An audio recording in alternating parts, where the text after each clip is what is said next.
Let me start by saying that owning real estate is not as easy as the books or the shows may say it is. It really is it really is involved, and it takes a big commitment, and not any larger or smaller than if you're committing to be a lawyer or a doctor or a plumber or electrician. It takes a commitment. A lot of people invest in property that are really not prepared to invest in property. They do it because someone said, "Boy, your money will be stable. You can grow your equity, buy property." So you get some of these investors who don't know what they're doing. They're doing it half cocked. They'll buy a couple of properties, and the two or three properties will overwhelm them. Let me share a story with you about being overwhelmed with some property. A friend of mine, Nancy, bought a couple of houses. Bought one house at a tax sale, and bought two other properties uh, in our area. But within our area, they're an hour apart. So to get to any one of her three properties, she has to drive a half hour, 45 minutes to each property. The properties are run down. She's 62 years old and thinks that she can renovate these properties and then flip them or sell them for an unbelievable amount of money. Well, this is truly a misnomer, because not only is she a hoarder, and these houses are actually packed full of junk, but she doesn't have the ability or the cash to to renovate these properties, and then eventually sell them for higher money. The two properties, one located in a small town called Pulaski, is a rundown house. She paid $17,000 for the property. It needs all new electric, all new plumbing. It needs a total facelift. She couldn't sell the property for $35,000 in the town. The town is not growing. So she actually invested in a house in a town where there's virtually no growth. The real estate market is on a decline. Businesses are moving out of the area.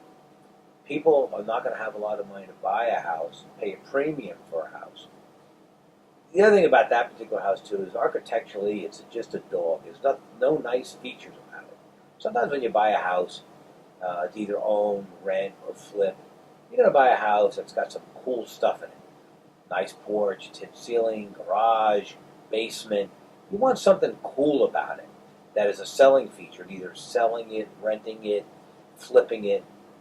Look for coolness. And if you like it and you think it's cool, then it may be cool with somebody else.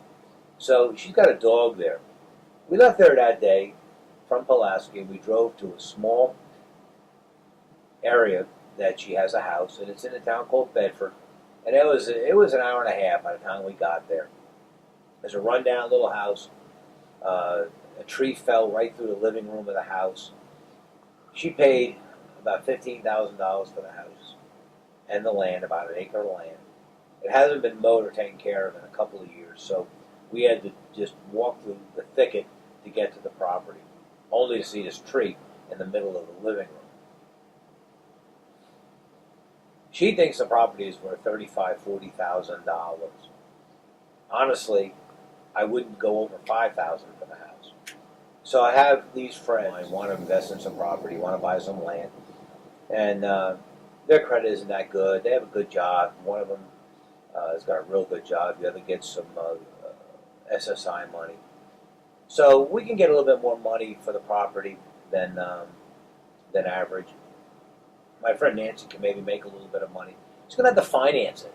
No one's going to put cash in this house. And then I'm going to be the one that ends up going out there and renovating it for them. The whole house needs to be renovated, from electrical, plumbing, sheetrock, landscaping, cutting in a driveway, putting gravel down. They might end up putting in $10,000 in the property, and they would have a nice little country home. It'd be really, really nice. But it does require a lot of work. These ladies aren't capable of doing the work. They're going to have to hire somebody to do the work. So what you try to do, and this is part of prospecting and part of investing and maneuvering it. Imagine a puzzle. Imagine you're trying to put together a three-piece puzzle. You got a lady who really should not be. You got a lady, Nancy, who really should not be investing in property. Not at her age, and not with her talent. She doesn't have the ability to do it. But she's got three pieces of property, three pieces of the puzzle. The key is whether or not someone like me, who can broker a deal, potentially buy the properties for little or no money, and sell the properties. Obviously, I would finance the properties to three different people who could turn the properties around, make some money. Nancy's money is going to be made long term in the financing deal. If she financed the property, whatever price she sells it for, over a 10-year period of time, she basically can double her money with the interest payments that would be paid on it. If the person defaults, she takes the property back, and we would call that double dipping, where she would not only make money up front the first time, but also make money on the back end the second time. This is great for somebody like somebody who's willing to self-finance a piece of property. My friends would be happy because through blood, sweat, and tears, they can renovate the property, and they can end up having a nice home for a reasonable price. Can they flip it and make money? They're not going to be able to do that for a long